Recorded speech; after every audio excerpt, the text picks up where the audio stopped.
la noticia que importa en tu región desde Lima y todos los rincones del país. Regional 360. Saludos, bienvenidos a Regional 360, noticias para todos los peruanos, en nuestra primera emisión del día de hoy, lunes 16 de enero. A continuación, las noticias más importantes para su región. La presidenta Dina Boluarte pasó de ser un personaje secundario en la política nacional a acaparar todos los reflectores que antes apuntaban hacia su ex compañero de partido, Pedro Castillo.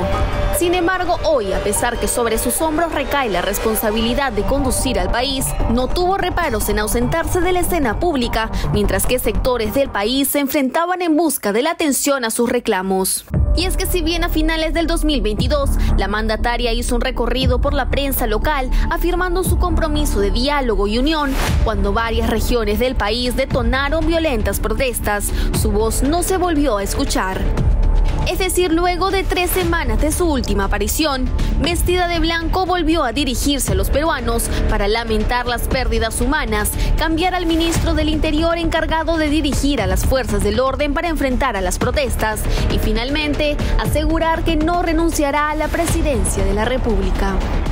Sin embargo, pese a su reciente aparición, para el politólogo Francesco Tucci, esta ausencia ha evidenciado una falta de liderazgo por parte de la mandataria. Cuando se ha tratado efectivamente de hablar con un contenido político, ahí ha desaparecido. Y cuando la situación se ha complicado muchísimo, porque al comienzo parecía una situación delicada, crítica, pero no tan dramática, ojo, ella ya empezó a desaparecer y sobre todo lo que falta más es el liderazgo, porque ha hecho un llamado en general, recordarás, a negociar, al diálogo, pero hemos llegado a 48 fallecidos. En efecto, durante su ausencia, quien ejerció como portavoz del Ejecutivo fue el premier Alberto Otárola, quien aseguró el envío de una delegación de alto nivel del gobierno hacia Puno para entablar el diálogo. No obstante, esto no se pudo lograr. Ayuda, facilita, es el vocero del mandatario, de la mandataria. Y también, ¿qué va a hacer? El fusible está jugando su papel, mete la cara, pero considerando la situación tan dramática, yo creo que sería oportuno que la mandataria meta la cara. Pues el presidente del Consejo de los Ministros no tiene capacidad decisional, es el presidente. Es así que la ausencia de Dina habría sido un factor ralentizador del diálogo entre el gobierno y los protestantes, provocando más protestas y violencia. Para Tucci hay una salida para esta situación. Que renuncie. No hay una salida fácil. ¿Qué puede pasar? Algo plausible si vamos a tener otros fallecidos. Yo espero que no. Pero si escala más la tensión, a la presidenta no le queda otra salida que renunciar. Si sigue así, eso es el problema. ¿Por qué digo que es un problema? Porque la incapacidad de liderazgo que ha enseñado ahora no permitirá, no va a permitir de tener elecciones generales con una alternativa, con nuevos partidos. Serán los mismos de las últimas elecciones que van a participar. Boluarte fue enfática al indicar que no planea dejar la presidencia. Sin embargo, instó al Congreso de la República a aprobar la ley de adelanto de elecciones a fin de dar por concluido su mandato según el orden democrático. Y es que la permanencia de Dina Boluarte en el sillón presidencial no logrará calmar los reclamos. Lo contradictorio es que su pronta salida y en una eventual convocatoria a elecciones participarían mayoritariamente los mismos partidos políticos que gracias al voto ciudadano actualmente ocupan un escaño en el Congreso y que han sido parte de la actual crisis nacional. Diversión para los grandes y chicos. No es necesario salir fuera del país para tener una experiencia en la nieve. Esta es la propuesta de Toca la Nieve, una iniciativa que invita a visitar los alrededores del famoso glaciar Pastoruri entre los meses de enero y abril. La iniciativa, liderada por la Cámara de Comercio, Industria y Turismo de Ancash, junto a las micros y pequeñas empresas, buscan promover el turismo de manera responsable en dicha zona. Así lo mencionó Benjamín Morales, coordinador de turismo de la Cámara. es que nos juntamos con un grupo de empresarios de todo, desde agencias, hoteles, restaurantes, de Huaraz, de Carhuaz, de Caraz, de Chavín, y pusimos en mesa la idea y le hemos centrado en un producto, y es por eso que tras muchas conversaciones y muchos aportes y muchas propuestas se definió en Pastorruri. Por otro lado, durante la presentación de la iniciativa en las instalaciones de PROMPERÚ, Morales hizo énfasis en el cuidado y precaución que tiene dicha iniciativa para con el glaciar Pastorruri. Este glaciar forma parte del Parque Nacional Huascarán, ubicado a 5.000 metros sobre el nivel del mar, que lamentablemente ha sufrido las consecuencias del cambio climático. Es por ello que desde hace algunos años se prohibió el ingreso a los glaciares. Sin embargo, la iniciativa Toca la Nieve propone visitar los alrededores del glaciar, es decir, a una altura entre los 4.700 y 4.990 metros sobre el nivel del mar, por lo que deja fuera de riesgo posibles daños a los glaciares, pero con la posibilidad de que los turistas disfruten de la nieve. Además, anunció la contratación de un guardián del hielo, quien se encargará de custodiar la zona del glaciar de posibles personas que intenten ingresar a los glaciares. En tal sentido, Morales aseguró que la iniciativa cuenta con todos los servicios y medios necesarios, como estacionamientos, guardanía, baños y más, para que los turistas tengan una agradable experiencia. Finalmente, invitó al público a visitar esta maravilla que nos ofrece el Perú. Vamos a invitar a toda la comunidad de R360 a que nos acompañen, a seguir nuestras redes sociales, visiten nuestra web y anímense por visitarnos ahora en la temporada de nieve 2023 entre los meses de enero a abril. Toca la Nieve, un destino turístico más para todos los peruanos.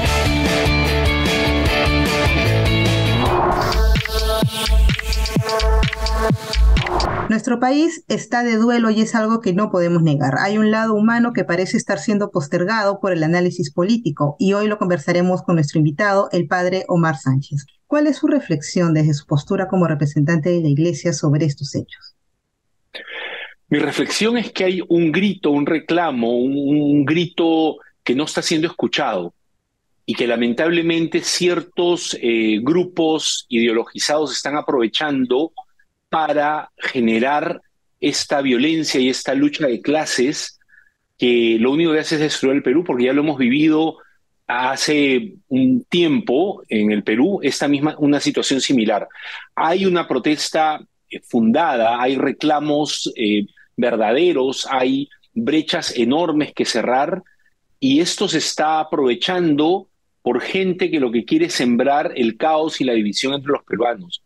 Y la clase política no está escuchando este grito, y entonces ahí se genera la explosión, esta explosión que está viendo, que tristemente está terminando con muertos por todo lado, es decir, los civiles muertos, gente que no tiene nada que ver en las protestas, policías muertos, es decir, gente herida, propiedad privada. No es que nos importe más la propiedad privada que las vidas de ninguna manera, pero todo tiene que ver en esto, porque si no hay orden social, si hay caos, hay espacio para que todos estos infiltrados aprovechen en río revuelto ganancia de pescadores, ¿no? Entonces, todo esto está junto. Hay un grito de la población de cerrar brechas que no se está escuchando, no de ahora, de hace mucho tiempo. Usted mencionaba el tema de la rivalidad que estamos teniendo entre peruanos. ¿Cómo se entiende este conflicto al que hemos llegado? Creo que hay un problema, y yo te hablo ya como sacerdote católico, bueno, siempre hablo como sacerdote católico, pero te hablo desde la doctrina y la enseñanza de la Iglesia. El problema es que últimamente se está hablando demasiado y se está fomentando y asusando la lucha de clases. Ricos contra pobres, blancos contra cholos, negros contra rubios. Y eso es típico de ideologías comunistas, contra las cuales la Iglesia ha enseñado siempre, no de ahora, siempre ha enseñado eso.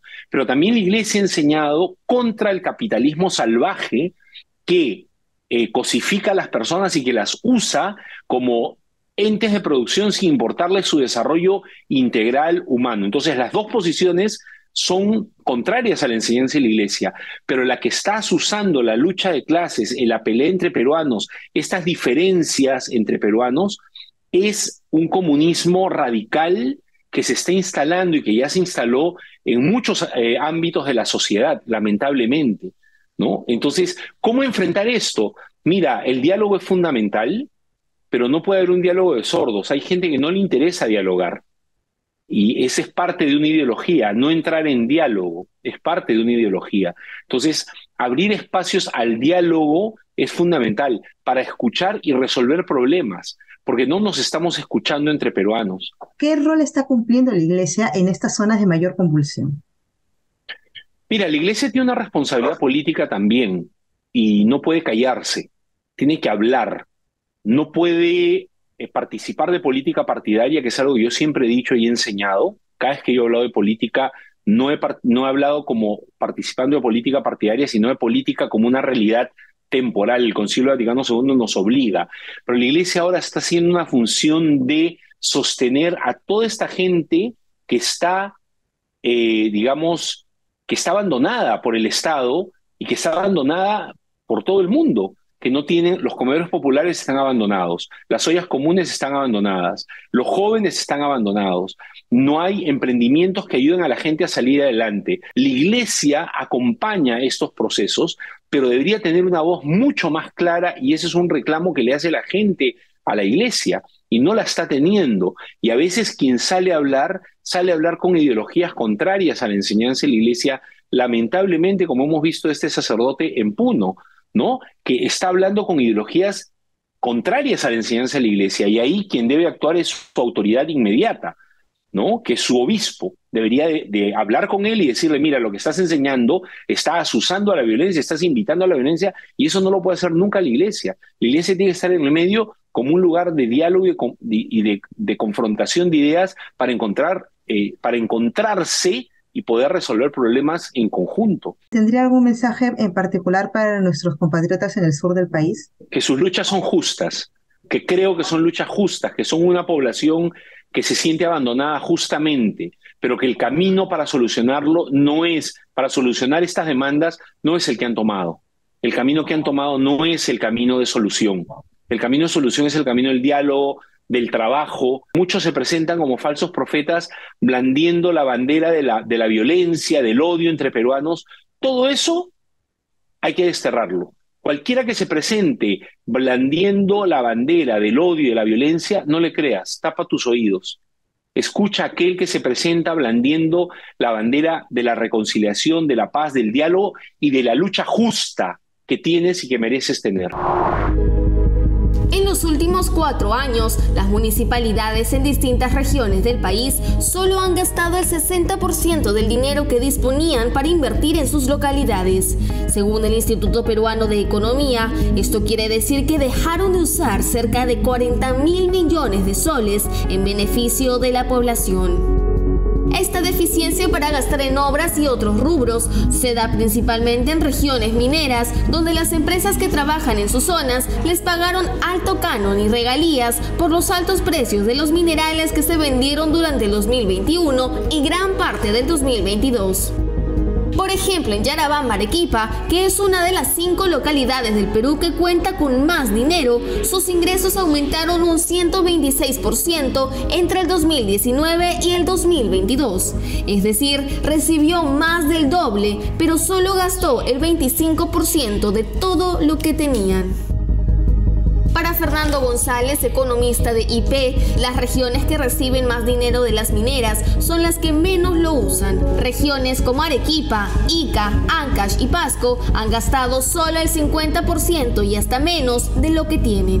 En Pasco, el distrito de Puerto Bermúdez, en Oxapampa, gastó solo el 28% de su presupuesto, es decir, que solo usó un sol de cada 3 soles de los que contaba este distrito. Según González, en los distritos donde se gastó menos son los que recibieron un mayor presupuesto para iniciar el 2022. Para entender esto, es como si al inicio del año empezaron con un monto de 100 soles y cuando acabó tenían un monto de 900 guardado en sus cajas. Gracias por su preferencia. Lo invitamos a seguir el desarrollo de la actualidad informativa por nuestra página web y todas nuestras redes sociales. Nos reencontramos en nuestra próxima emisión por este mismo canal. Ahora los dejamos con la efeméride del día. Un 15 de enero del 2008, el Perú presentó ante la Corte Internacional de Justicia de La Haya una demanda contra Chile para delimitar la frontera marítima entre ambos países. Luego de un largo proceso, finalmente la Corte resolvió otorgar a Perú más de 50.000 kilómetros cuadrados de dominio marítimo. Chile, en tanto, solo conservó más de 16.000 kilómetros cuadrados de la zona en disputa. Esta decisión terminó con la controversia entre ambos países. Regional 360. Noticias para todos los peruanos.